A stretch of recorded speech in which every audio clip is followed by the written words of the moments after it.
Olá, você por acaso tem um filho ou filha que está tendo problemas de aprendizado na escola ou problemas comportamentais na escola ou na família e já foi encaminhado para a psicologia ou então para tratamento médico sendo direcionado para a neurologia?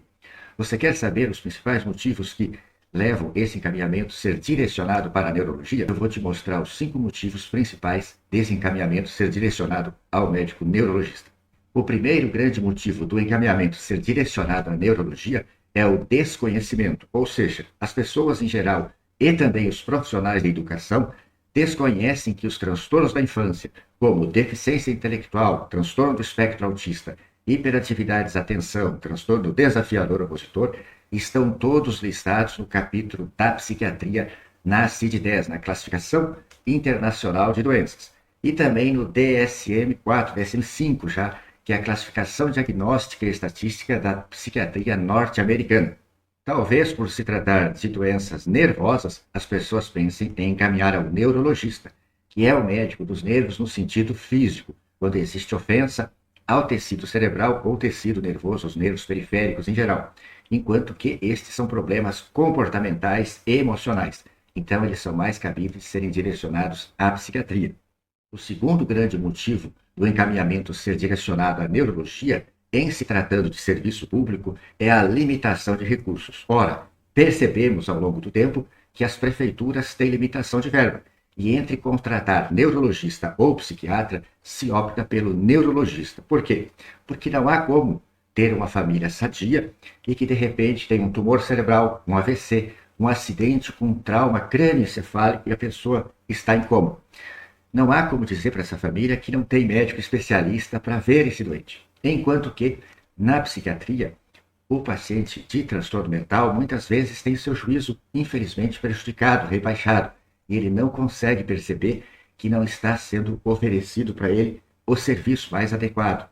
Então, as prefeituras ficam sem médico psiquiatra nos seus quadros e a Secretaria de Saúde acaba orientando os profissionais da Secretaria de Educação para improvisar, para quebrar o galho, para encaminhando os casos psiquiátricos para a neurologia. O terceiro motivo talvez seja o preconceito.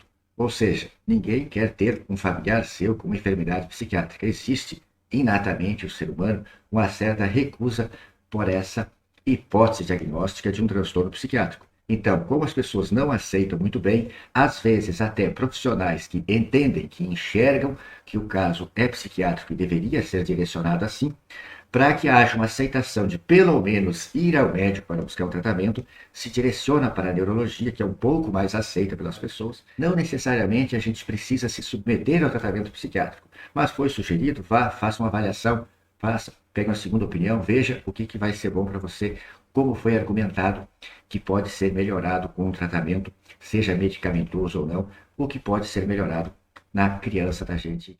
A quarta razão dos encaminhamentos serem direcionados à neurologia, infelizmente, talvez seja uma estratégia comercial, não aí dos profissionais de educação, mas talvez da psicologia, que ao atender a criança verifica que para aprimorar o diagnóstico vai precisar fazer alguns testes que têm um custo para o paciente. Porém, se o próprio psicólogo solicitar, talvez a pessoa não vai acatar, porque as pessoas não colocaram ainda no psicólogo uma importância como depositam no médico.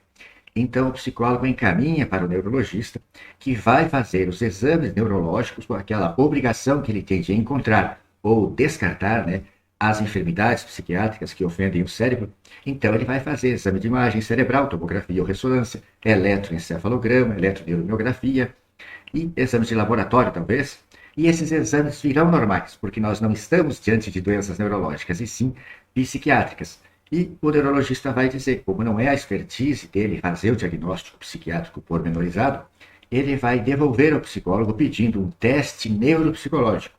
E isso vai render algumas sessões para o psicólogo e tem um custo alto para o paciente. Então, é estratégia comercial no sentido de que o psicólogo, encaminhando para o neurologista, ele acaba recebendo de volta o paciente para um teste neuropsicológico que rende. E testar, fazer diagnóstico, na verdade, é mais fácil do que tratar. O que é trabalhoso é tratar, modificar a vida de uma pessoa. Isso dá mais trabalho. Enquanto que o psicólogo encaminhasse ao psiquiatra, provavelmente não aconteceria essa devolutiva com o pedido do teste neuropsicológico. O psiquiatra fará o diagnóstico na consulta, iniciará o tratamento medicamentoso, se pertinente, e pedirá para continuar as sessões de psicoterapia, de tratamento e outras terapias, como terapia ocupacional, fonoaudiologia ou outras que o paciente precise.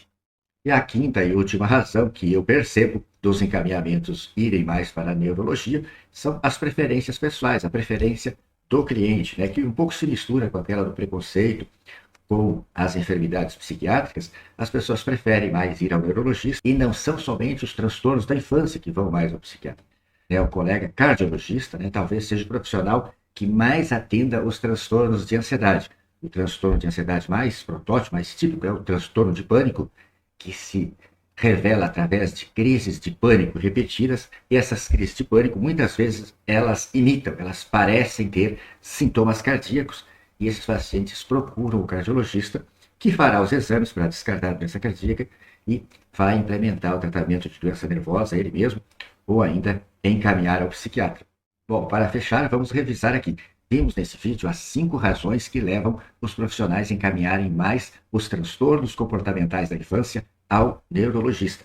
Quais seriam elas? Primeiro, o desconhecimento, talvez, dos profissionais de educação e da comunidade em geral, a limitação de recursos em se tratando de SUS, que geralmente as prefeituras têm o médico neurologista, mas optam por não contratar o profissional psiquiatra para economizar recursos, e também porque o paciente psiquiátrico tem menos capacidade de discernir, de exigir, de brigar pelos seus direitos. Um terceiro talvez seja o preconceito, que as pessoas não aceitam muito bem o encaminhamento para a neurologia.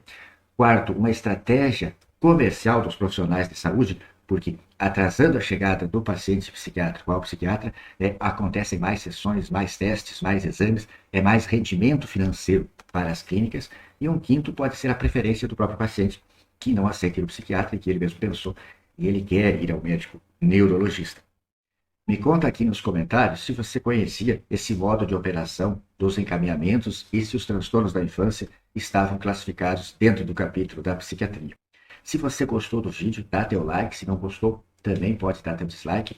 Eu vou deixar aqui abaixo o botão para você clicar e me seguir nas redes sociais e inscrever-se com o teu melhor e-mail na minha lista de contatos para receber conteúdos que vão ajudar você melhor a utilizar os serviços de saúde em teu benefício. Muito obrigado.